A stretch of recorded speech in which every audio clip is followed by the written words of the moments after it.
Novo momento, Bolsonaro é presidente, Eduardo Leite é governador, é outra vida, outra coisa. Hoje nós vamos comer pizza depois do programa, tudo tá diferente. Não, eu queria apenas observar o seguinte, acho que tudo que foi dito aqui já encerra o assunto. Eu queria fazer apenas uma observação da forma como o Bolsonaro se comportou durante a eleição e o fenômeno. Esse sim é um fenômeno a ser registrado. Porque nem o Lula, que falava em trazer esperança ao país, coisa e tal, que mobilizou muita gente, conseguiu fazer o que o Bolsonaro fez. E eu entendo que desde já o Bolsonaro é um líder muito acima do Lula. Explico por quê. O Bolsonaro enfrentou as organizações Globo, porque há 2 meses atrás, quando ele foi parado por uma repórter do jornal Globo no aeroporto do Rio de Janeiro, e a repórter fez uma pergunta provocativa, ele perguntando se a homofobia e a misoginia não prejudicaria ele na eleição. Ele respondeu para a repórter e depois disse, olha, é uma pena que você faça jornalismo desse tipo, mas eu entendo, você recebeu ordens. A sua empresa recebe mais do dobro do percentual de divisão que deveria receber pela audiência que tem. E se eu for eleito presidente, eu vou acabar com isso. Ele disse, eu não vou perseguir ninguém, mas eu vou cortar as verbas publicitárias da sua empresa que hoje são injustas. Desnudou a Globo. Numa entrevista para a Globo, né? Para a Globo. Em São Paulo, há 1 mês atrás, o Bolsonaro disse, olha, uma repórter da Folha fez uma provocação, ele disse, olha moça, eu sei para que você trabalha, a sua empresa é um braço do PT. É um braço, o Grupo UOL, o site UOL, o Grupo Folha, a Datafolha, Instituto de Pesquisa, é um braço da esquerda brasileira. Então, as perguntas que você me faz são perguntas que têm o único objetivo de colocar uma casca de banana. Então, eu vou responder para você educadamente, mas faça perguntas sobre a minha proposta de governo.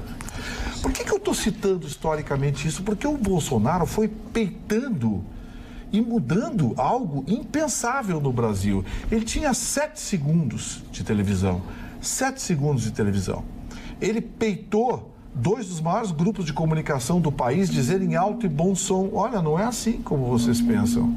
Mas ele avançou ainda mais. Ele teve o desplante de peitar a classe artística, os formadores de opinião, e disse, olha, eu ganhando a eleição, eu vou fazer uma auditoria na Lei Rouanet.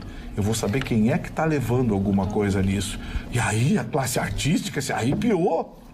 Porque tem muita gente que era ele não vai olhar a Lei Rouanet, porque vai sobrar para muita gente. Aí parou tudo, ele continuou avançando. Ele disse, olha, a escola que eu quero, uma escola sem partido, sem ideologia, peitou a academia brasileira, peitou os pensadores de esquerda que hoje dominam as universidades públicas. O Bolsonaro foi peitando todo mundo. E isso fez com que a população, o povo, o amasse, o adorasse. Não importa se o Bolsonaro manda alguém para o inferno, para o diabo que o carrega ou para... Olha, seja para onde for. As pessoas não estão dando importância a isso, dão importância à sinceridade dele. Exato. Assim como o Lula tropeçava no português e falava problema, o Bolsonaro, a agressividade dele não atinge os seus adeptos por causa disso. Porque ele foi corajoso, ele peitou o sistema. Ele peitou a tudo e a todos. O partido dele fez uma coligação com outro nanico lá, em alguns estados. Sem partido, sem dinheiro, sem tempo, fazendo live pela internet. O cara foi eleito de forma acachapante ontem. E aí, quando todo mundo esperava que ele anunciasse medidas bombásticas, ele deu a primeira entrevista com a Constituição brasileira na mão. Enquanto idiotas falam em ditadura e que o país vai se transformar num país armado, num país militarizado, ele deu a primeira entrevista com a Constituição na mão. Hoje, a primeira ligação que ele fez foi para o presidente do STF, o ministro Toffoli, dizendo para o ministro Toffoli de que a Constituição brasileira será sempre cumprida e a justiça será importante. Sabe, esse cara que estavam esperando que mudasse o Fosse país... um troglodita. Na sua primeira entrevista hoje, quando perguntaram para ele, ministro da Educação, ele disse, olha, ainda não sei quem vai ser o ministro da Educação, mas a partir do ano que vem, nós vamos ter mais matemática, nós vamos ter mais português, nós vamos ter mais ciências, química, biologia, física nas escolas, menos sociologia, ciência política, essas besteiras que transformam a cabeça dos nossos jovens em verdadeiros idiotas robotizados. Sabe, o monstro que estavam esperando pode até vir, eu não faço previsão do futuro. Pode até vir o monstro que estavam esperando. Mas até agora, tudo que está acontecendo é uma resposta a uma campanha que tentou, sem argumento para atacar o seu Bolsonaro na sua ética, na sua dignidade, atacou pressupostos de que talvez ele fosse isso, fosse aquilo outro. Então, eu quero dizer para vocês o seguinte, eu vou abrir meu voto.